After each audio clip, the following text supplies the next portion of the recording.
Fabrice. Bonjour Fabrice. Bonjour. Bonjour Enchanté. Fabrice Dini, enchantée.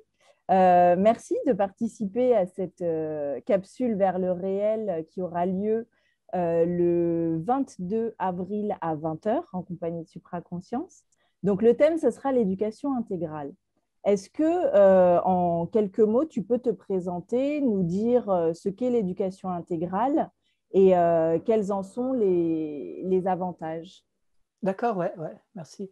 Donc, bon, pour me présenter, donc je suis suisse, mais j'ai vécu une vingtaine d'années en Inde, en fait, où je me suis spécialisé dans le yoga, la pleine conscience et l'éducation intégrale, en fait, qui a été développée par Sri Aurobindo, qui est un sage, un poète à Yogi Adya, et puis Mira Fassa, qui est une Française, en fait, qui a développé des écoles qui sont basées là-dessus. Et puis, actuellement, je suis de retour en Suisse, où je travaille beaucoup dans l'enseignement, avec aux hautes écoles pédagogiques et en privé. J'ai co-créé aussi 2 écoles alternatives qui sont basées sur cette idée d'éducation intégrale, en fait. Donc, comme je disais, ce n'est pas moi qui l'ai inventé, c'est plutôt un concept que je présente, que j'ai présenté aussi à travers un livre qui a été préfacé par Mathieu Ricard, qui est une éducation intégrale pour grandir en s'épanouissant. Et donc, qu'est-ce que l'éducation intégrale? On peut dire que c'est une vision un peu globale de l'éducation qui, pour moi, définit un peu le futur de l'éducation, en fait. En tout cas, c'est vraiment une direction dans laquelle on va, c'est-à-dire que ce n'est plus quelque chose qui est fermé ou c'est que l'académique qui est développé, mais c'est de développer ou d'aider à l'enfant de s'épanouir intégralement, en fait, dans toutes les parties de son être, en fait. Donc, toutes les parties, cela veut dire le corps, apprendre à s'occuper du corps, à être à l'écoute du corps, après tout le développement des compétences émotionnelles et puis bien sûr des facultés mentales, en fait. Et donc, l'idée, c'est d'offrir aux enfants, aux parents, aux enseignants des outils pour développer cette vision intégrale, en fait. L'élément central étant que ce que l'on veut cultiver en premier, c'est cette capacité d'être ancré en soi-même, que chaque enfant soit profondément ancré, en fait. Là, la pleine conscience, c'est un très bon outil, en fait. Donc, une autre façon d'aborder la pleine conscience, on peut dire que l'on voit actuellement dans toute l'éducation, je sais qu'en France, vous avez eu le printemps de l'éducation, enfin, il y a plein de mouvements de transformation de l'éducation, comme dans toute la société, on sent qu'on a besoin d'un nouveau paradigme, d'une autre façon de faire, en fait.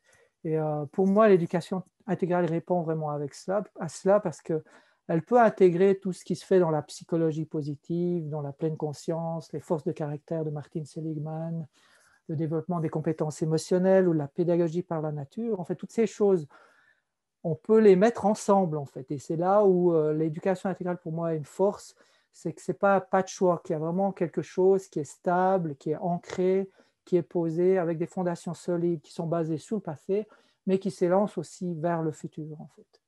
Et donc, c'est cela que je vais présenter avec, d'un côté, l'aspect théorique, qui est vraiment important de comprendre la vision globale de l'enfant, et puis, en même temps, comment est-ce que concrètement, on met en place des choses en tant que parent, enseignant, pour aller dans cette direction, en fait.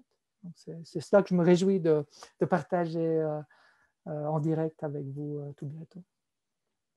Je vous remercie beaucoup, Fabrice, pour cette explication. Ça donne envie de t'écouter, d'aller un peu plus loin dans cette éducation intégrale parce que ça fait écho en moi, parce que je trouve qu'il y a beaucoup de vrai dans ce que tu dis par rapport à la nature, par rapport à tous les systèmes et de les rassembler en un et de les harmoniser ensemble, de créer vraiment une systémie de tous ces systèmes pour créer vraiment une harmonie en fait, et pour l'enfant. Et c'est ce qui est vraiment judicieux. Moi, je connais le système Steiner dans l'anthroposophie qui aussi amène un développement autre de l'enfant dans l'éducation. Et donc, je trouve que de ramener tout ça dans une seule dans une globalité, je trouve ça juste magique et c'est très fort.